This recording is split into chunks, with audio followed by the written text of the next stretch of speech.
மிதுன ராசி மற்றும் லக்னக்காரர்களோட குணாதிசயங்கள் எப்படி இருக்கும் அப்படின்னா, இவங்கள ஒரு ஈஸியா டபுள் மைண்ட் மாஸ்டர் அப்படின்னு சொல்லலாம். எப்பவுமே ரெட்டத்தன்மையான யோசனைகள், ரெட்டத்தன்மையான பிளானிங் இவங்க எப்பவுமே வச்சுட்டு இருப்பாங்க. ஸோ இந்த பாவகத்துல பாத்தீங்க அப்படின்னா 3 நட்சத்திரங்கள் இருக்கு. ஸோ ஒன்று மிருகஸ்ரீடம், Thiruvathirai and Punarpoosam. So Thiruvathirai ஒரு பாவகத்துல இருக்கு அப்படின்னா, அவங்க கிட்ட அந்த பேசுற விஷயத்த, அவங்கள சமாளிக்கிற விஷயத்தெல்லாம் ரொம்ப கஷ்டமா இருக்கும். ஏன்னா இவங்களுக்கு யார் யாருக்கிட்ட என்ன பேசினா எப்படி மூவ் பண்ண முடியும் அப்படிங்கிற ஒரு தந்திரமான ஒரு பேச்சு இந்த மிதுன ராசி லக்னக்காரர்கள் கிட்ட இருக்கும். இவங்க கிட்ட இப்படி பேசினா இந்த காரியம் நடக்கும் அப்படிங்கிற ஒரு ஃப்ளோல பர்ஃபெக்டா அதை ஒருத்தங்களை அப்படியே ஸ்கேன் பண்ணுவாங்க.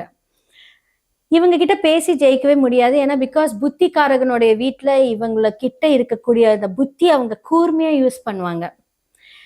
பர்ஃபெக்டா அந்த செயல்களை செய்யறதுக்கான எல்லா பிளானிங் ஒரு ப்ளூ பிரிண்ட்ல இருந்து இவங்க கிட்ட பக்காவா இருக்கும். நீங்க மிதுன லக்னக்காரர்கள் கிட்ட போய் நான் ஒரு விஷயம் பண்ண போறேன், எனக்கு ஒரு பிளான் பண்ணி கொடு அப்படின்னா அழகா அதை ஸ்கெட்ச் போடுவாங்க.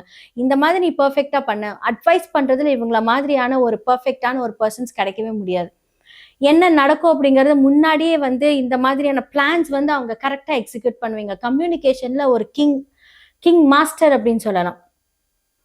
அதனால இந்த பேங்கர்ஸ் எல்லாம் பாத்தீங்க அப்படின்னா பொதுவா இந்த எழுத்துத்துறை, புக்ஸ் எழுதுறவங்க, ஸ்டேஷனரி ஷாப், இந்த புதன் புத்திசாலி இல்லையா? ஸோ புத்திக்காரகனுடைய எல்லா தொழில் இவங்க கிட்ட எப்பவுமே இருக்கும். ஒரு மேனேஜ்மெண்ட், அந்த மேனேஜ்மெண்ட்டை எப்படியெல்லாம் இவங்க அவங்களுடைய ஸ்கில் மூலியமா மேலே கொண்டுட்டு போகலாங்கிற எல்லா ஸ்கெட்சும் இவங்க கிட்ட இருக்கும்.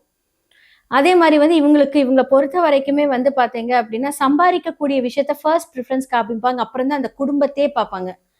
முதல்ல நமக்கு அதாவது என்ன அப்படின்னா ஒரு சுயநலம் சொல்ல முடியாது. தன்னிடம் காசு இருந்தா மட்டும்தான் வாழ்க்கையில ஜெயிக்க முடியும்.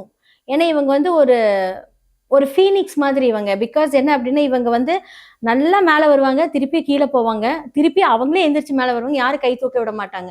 ஸோ மிதுன ராசி மற்றும் லக்னக்காரர்கள் பொறுத்த வரைக்கும் தன்னுடைய முயற்சியால் மேலே வரவங்க அப்படின்னு சொல்லலாம். ஸோ இவங்களுக்கு கிரீன் கலர் நீங்க போட்டுட்டு போனீங்க அப்படின்னா உங்களுக்கு ரொம்ப லக்கியா இருக்கும்.